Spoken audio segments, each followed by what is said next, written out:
Nah, jadi yang pertama, buat bilangan kompleks, dia itu ada 3 bentuk. Yang pertama dia tuh yang kartesian, terus yang kedua tuh polar, yang ketiga itu Euler.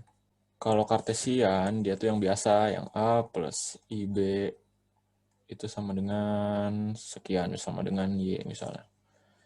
Terus polar, dia itu yang R kurang dari theta derajat gitu bentuknya. Terus yang Euler, pangkat I theta.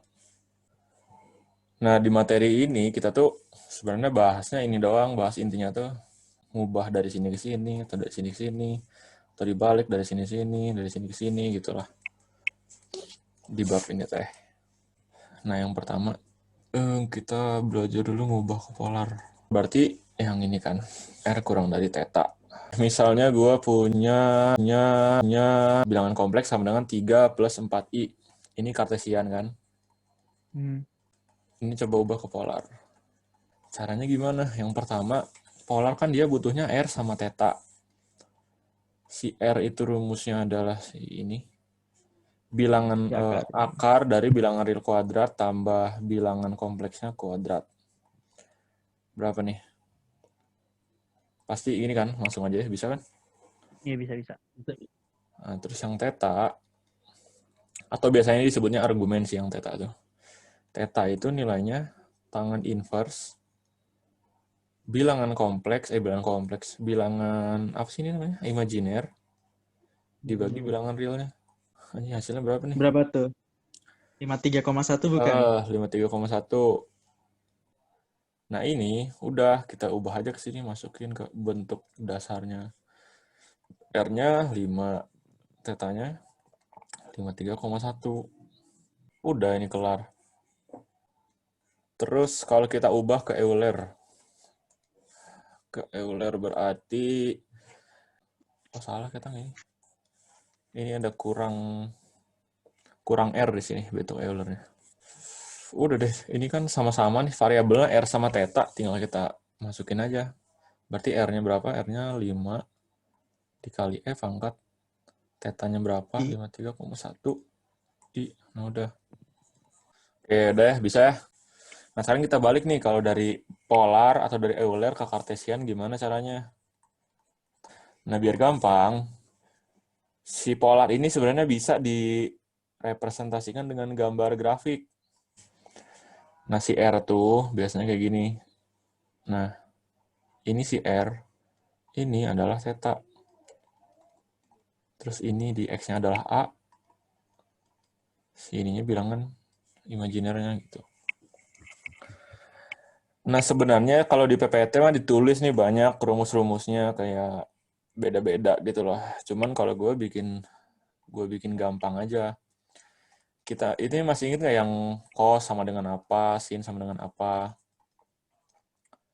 Di cos theta, sin theta, tan theta. Masih ingat kan, cos itu sama dengan samping bagi miring.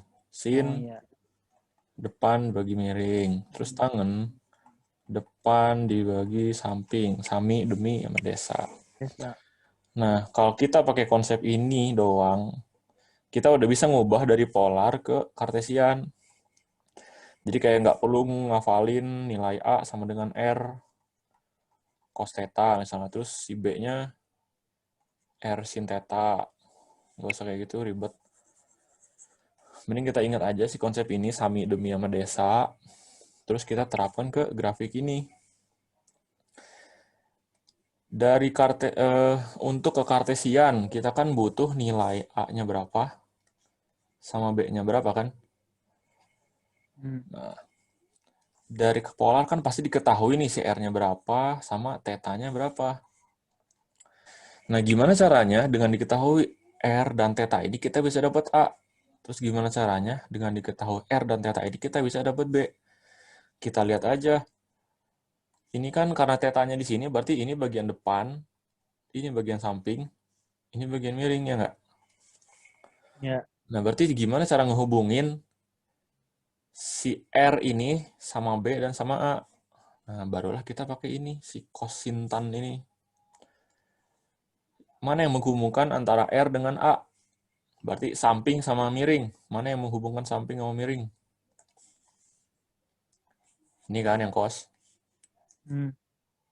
Nah, berarti cos theta sama dengan samping per miring. Cos theta sama dengan sampingnya apa nih? A, miringnya R.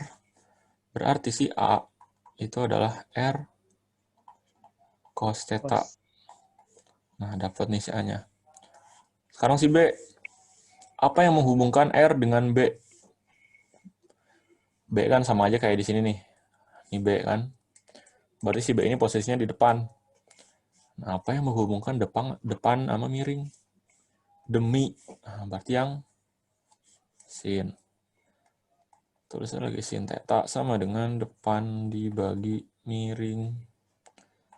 Berarti sin theta sama dengan depannya adalah B. Miringnya adalah R. Berarti B sama dengan R sin theta. Udah deh. Jadi dari sini gue simpulin ada Z sama dengan R kurang dari theta. Kita ubah ke kartesian, berarti A plus BI dengan nilai A-nya R cos theta, B-nya R sin theta. Udah deh.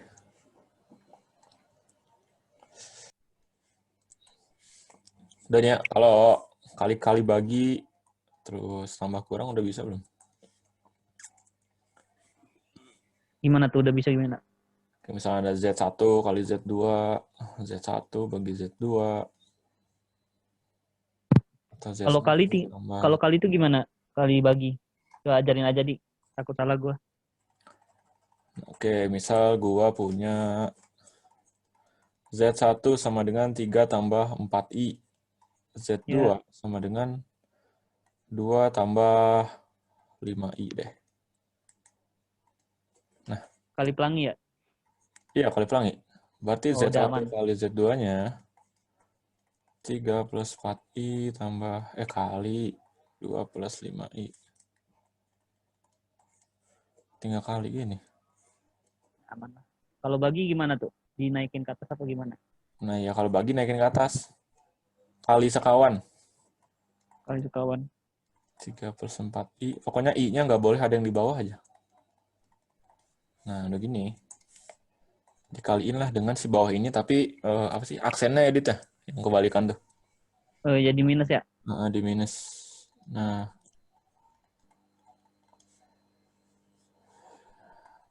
Oh, duanya nggak ikut minus duanya. nggak cuma ini doang. Nggak. Si yang I-nya doang. Kayak apa ya? Merasionalkan penyebut lah. Habis itu kali silang. Ini gue lanjutin deh. Set, berarti 3 kali 2, 6. Terus 3 kali min 5, min 15i. 4i kali 2 itu plus 8i. Nah ini. 4i dikali min 5i. Kita satu-satu dulu deh. 4 dikali min 5. Berarti min 20. Dikali i kuadrat. I kuadrat tuh min 1. Iya. Terus yang bawahnya. 2 kali 2, 4.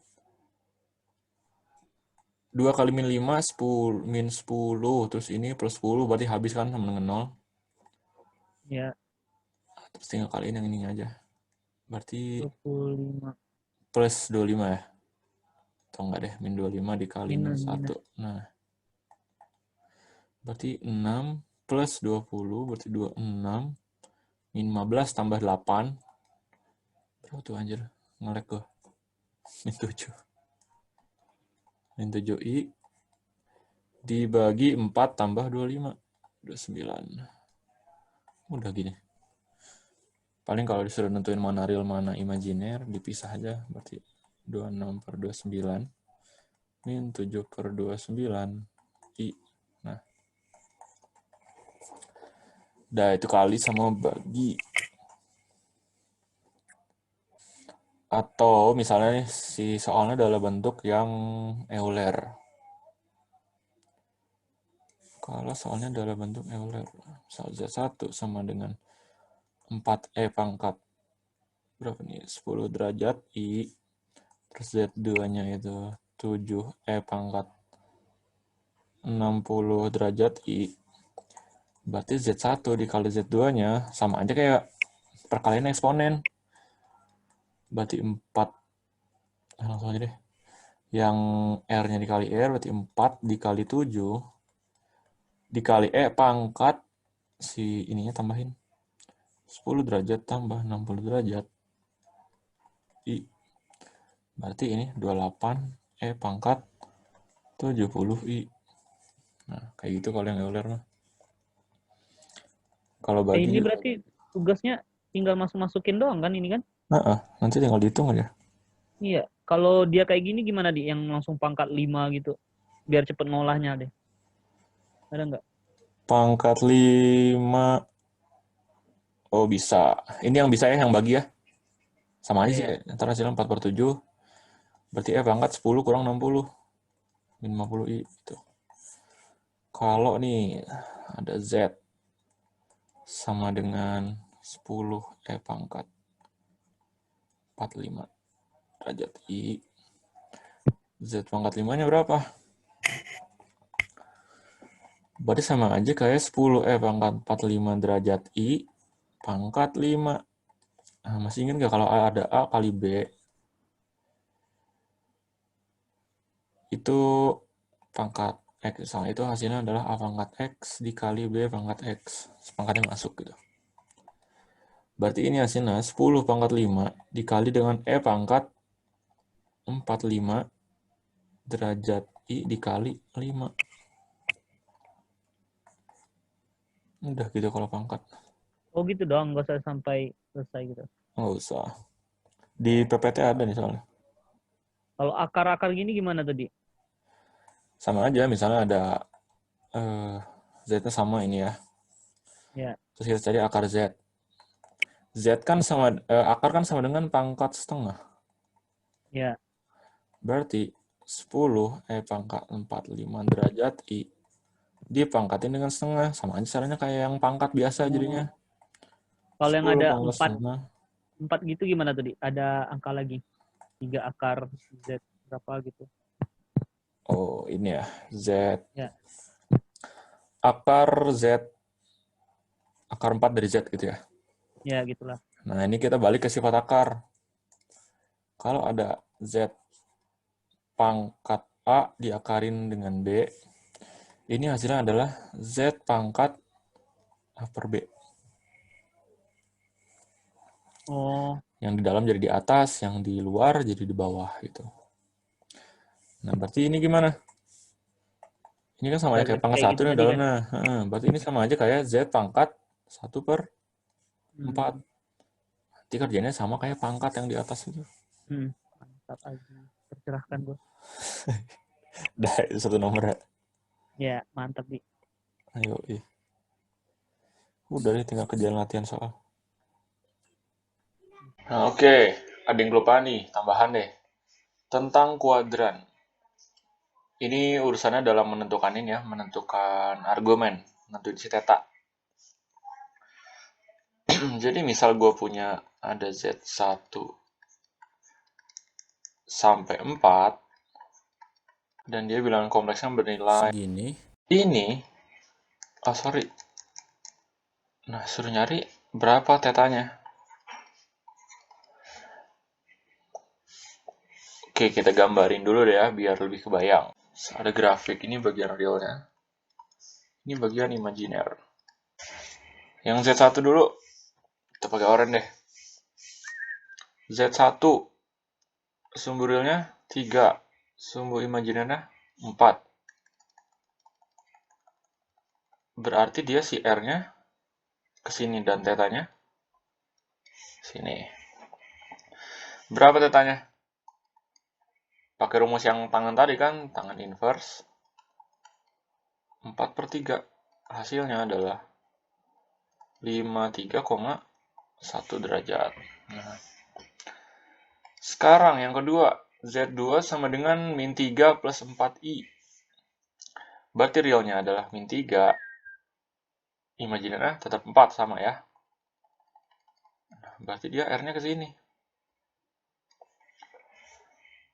Sekarang berapa tetanya? Apakah sama 53,1? Enggak ya. Jadi tetanya itu dihitung dari sumbu yang sini, yang kanan nih. Jadi teta yang kita butuhkan adalah yang dari sini. Nah, segini. Nah, berapa? Caranya adalah, kalau kita lihat derajat kan dia ngitungnya tuh nolnya, derajat nolnya di sumbu horizontalnya. Nah, berarti kalau untuk yang kasus Z2 ini, yang seharusnya sudutnya 53,1 itu, harusnya tetanya di sini ada 53,1. Harusnya, cuman kan kita patokan nolnya dari yang kanan ini. Nah, berarti sumbunya adalah, derajatnya adalah 180 karena horizontal dari kanan ke kiri sini ada 180 derajat dikurangi 53,1. Berapa lagi hasilnya aja? Hasilnya adalah 126,9. Nah, dari sini kita udah bisa nyimpulin ya. Walaupun sama-sama gitu sih, komponennya sama-sama 3 dan 4, tapi karena dia beda plus minnya, nanti si ininya tetanya juga beda. Tergantung dia di kuadran mana. Kalau yang oranye, yang Z1 dia ini kuadran 1. Kalau yang biru dia di kuadran 2. Nanti ini kuadran 3. Terus ini kuadran 4. Nah, itu beda-beda tentunya. Kita lanjutin deh coba. Min 3, min 4. Sini min 4. Berarti ya sinilah ya. Nah, karena hitungannya sama, tan inverse dari 4/3 itu pasti hasilnya 53,1. Berarti dari sumbu X dia itu harus 53,1. Nah, terus sekarang theta dari si nolnya berapa? Gampang aja. Dari ini yang horizontal 180 kan? Nah, sekarang ditambahin 53,1. Hasilnya adalah 233,1 derajat. Nah, ya bisa. Satu lagi deh. 3 sama min 4. 3 min 4 di sini nih. Set. Berarti di sini harus 53,1 ya enggak? Tetanya ngambil dari sini. Nah, gimana caranya? Kita ambil langsung aja deh. Ini dari sini muter ke sini itu 360 kan. Sedangkan kita ingin tahu sampai sini aja. Berarti 360 dikurangi 53,1 derajat. Hasilnya adalah kira-kira 306,9. Nah, oke, bisa ya. Jadi walaupun angkanya sama, itu hasilnya beda nanti si tetanya. Oke. Gue recap aja lah ya. Ya. Nah, jadi ada 3 bentuk dari bilangan kompleks. Ini yang pertama Cartesian, polar, dan Euler. Dan ini, di bab ini tuh kita disuruh ya, enggak deh, diminta untuk bisa mengonversi dari Cartesian ke polar, dari polar ke Euler, dan sebaliknya. Ini diingat aja bentuk dasar dari masing-masing jenis bilangan kompleksnya. Nanti, yang harus diingat adalah yang ini nih, buat ngubah satu sama lainnya. Nggak perlu ngapalin ini nggak perlu dihafal, ini nggak perlu dihafal. Cukup dari konsep aja, dari grafik ini, sama ini. Si kosintan ini diingat, si sami demi desa tuh diingat. Nanti udah gitu bisa ngonversi, tanpa ngafal rumus apapun gitu.